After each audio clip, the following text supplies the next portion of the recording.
Hello, everyone. My name is Bradley Collins, and I'd like to take this time to demonstrate and look at how emergency scenes begin to progress. You will see different pictures, and these are calls that I've been on throughout my career in emergency services, where these are what we call single engine company responses, or where a local group of volunteers or rescue squad members can actually handle these calls. While they look very complex, and some of them had some complexities involved, they don't really require a lot of resources. Typically, a fire department, an ambulance, and an incident commander to kind of oversee all the safety and the operations of the incident. But as the incidents get more and more in depth, let's say you've got the car on the train tracks here, or for instance, this vehicle was someone who was trapped, or this next picture here is a tractor trailer that caught fire that was carrying goods. When you have more pieces to a puzzle and maybe a wildfire gets out of control and begins to run a mountain, you need more structure. You need more command staff and general staff to help operate that emergency scene. So the chart that I'm showing you now at the very top shows the incident command at the very top. As I made mention, all of these other incidents, at some way, shape, or form, had someone who was the incident command. He was the overall decision maker for that call.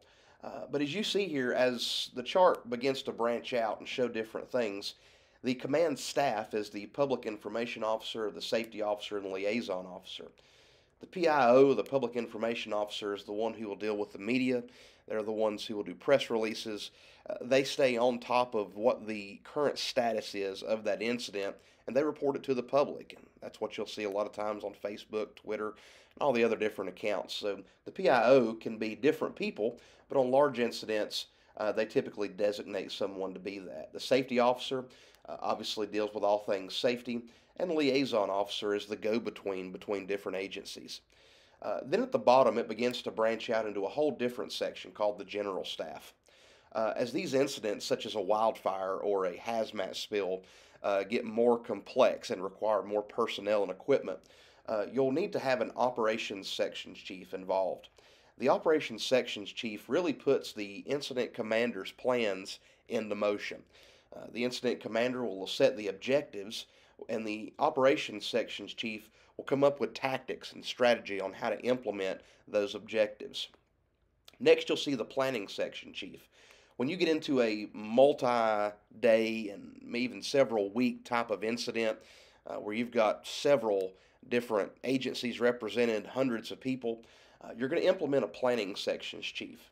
This planning section is going to be responsible for making the plans for the next operational period, the next period when the next fresh crew will come in. And typically that's about every 12 hours. And so they will come and write the plans, and they will work with all the other section chiefs to make this happen. The logistics section chief deals with just that, logistics.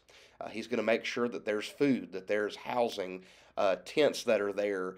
If they have to have portable showers brought in the middle of nowhere for wildland firefighters. These are all things that logistics deals with.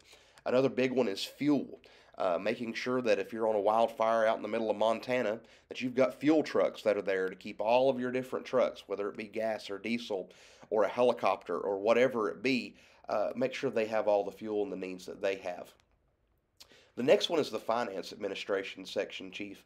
And the finance admin chief really is involved with keeping up with the cost of everything. Who's going to be paying for the incident? The overall reimbursements? Is it state? Is it federal? How can we obtain money back on these different things that we're doing? And they also keep up with things like timesheets and if somebody gets hurt on the incident, comps claims, any equipment that gets damaged, all of that information is dealt with them. And then lastly, there's the intelligence division. The intelligence sections chief deals with things that would be sensitive in nature. For instance, we had the big balloon from China this week that was crossing over America. There was no doubt an intelligence division working on that scene who was coordinating with China, coordinating with our government, who was trying to figure out all the specific details of what that balloon was dealing with, what information it was pulling. Are they being truthful? Are they not? And so they kind of have a big picture of all the intelligence side. So I hope this information kind of gives you a brief overview of what an emergency scene folds into and kind of what happens behind the scenes that don't really get talked about much on the television. Thank you for listening.